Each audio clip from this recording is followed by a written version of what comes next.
வாழ்க வையகம், வாழ்க வையகம், வாழ்க வளமுடன். குரு வாழ்க, குருவே துணை. அருள்நிதி பேராசிரியர் அன்பழகன் திருவண்ணாமலை. அனைத்து அன்புள்ளங்களுக்கும் வாழ்க வளமுடன். குருவின் நினைவில் நின்று இன்றைக்கு திருவண்ணாமலை அறிவுத்திருக்கோவிலில் 16/9/24 ஆழியாறிலிருந்து பேராசிரியர் முனைவர் சக்திகுமார் ஐயா அவர்களின் உரை நிகழ்ந்தது. அவ்வுரையை கவியாக பதிவு செய்திருக்கிறேன். இப்பதிவை வெளியிடுகிறேன்.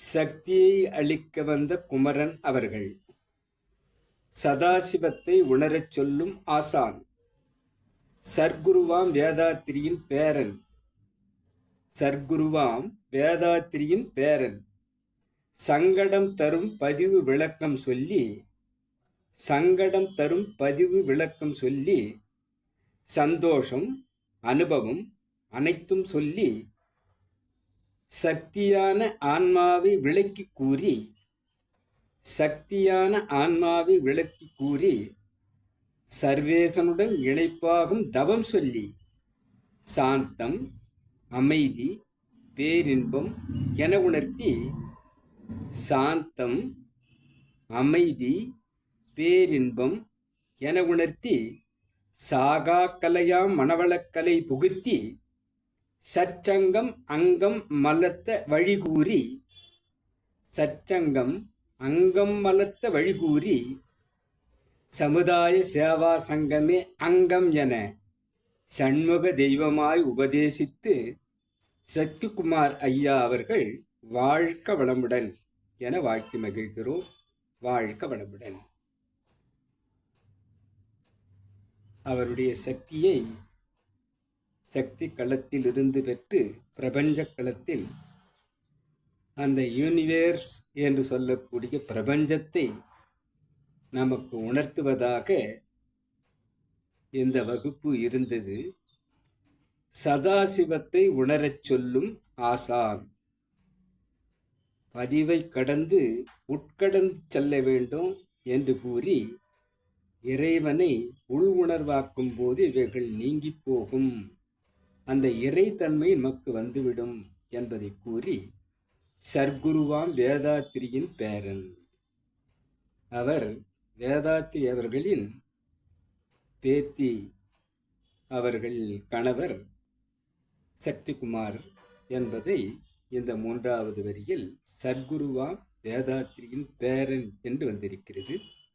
சங்கடம் தரும் பதிவு விளக்கம் சொல்லி, மனிதனுக்கு துன்பம் வருவதற்கு காரணமாக இருப்பது பதிவுகள்தான் என்பதை விளக்கிச் சொல்லி, அதை மாற்றி சந்தோஷமாகவும் அமைதியாகவும் நாம் அனுபவ உணர்வாக அனைத்தும் பெறுவது எப்படி என்பதை சொல்லி, சக்தியான ஆன்மாவை விளக்கி கூறி, நமக்கு ஒரு சக்தி, இறை சக்தி, ஆன்மா என்பதாக உயிரின் தொகுப்பாக நம்முள் இயங்கிக் கொண்டிருக்கிறது என்ற விளக்கத்தை நமக்கு சொல்லி, சர்வேசனுடன் இணைப்பாகும் தவம் சொல்லி, அந்த இறைவனுடன் நாம் இணைவது அகத்தவம்தான் என்பதை விளக்கி கூறி, அவ்வாறு அந்த இயக்கம் ஏற்படும் போது நமக்கு சாந்தம் என்று சொல்லக்கூடிய அமைதியும், அதைத் தொடர்ந்து பேரின்பம் பேரானந்தம் பேரின்ப களிப்பு என்பதாக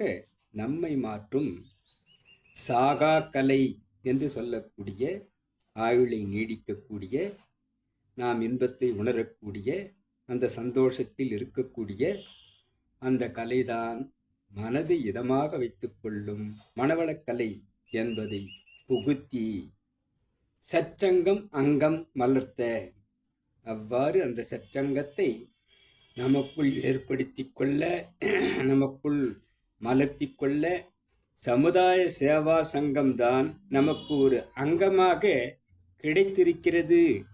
இதை கொண்டு நாம் அந்த இலக்கை அடைய முடியும் என்பதை கூறி, அந்த உபதேசம் சிவனுக்கு அளித்த அந்த சண்முகமாக, அந்த சக்தியாக, அந்த முருகனாக நமக்கு இந்த உபதேசத்தை கொடுக்க வந்தவர்தான் சக்திகுமார் முனைவர் பேராசிரியர் சக்திகுமார் என்பதை, அந்த சக்தியை நாம் விளங்கிக் கொள்ள வேண்டும் என்று இந்த கவி தெரிவிக்கிறது.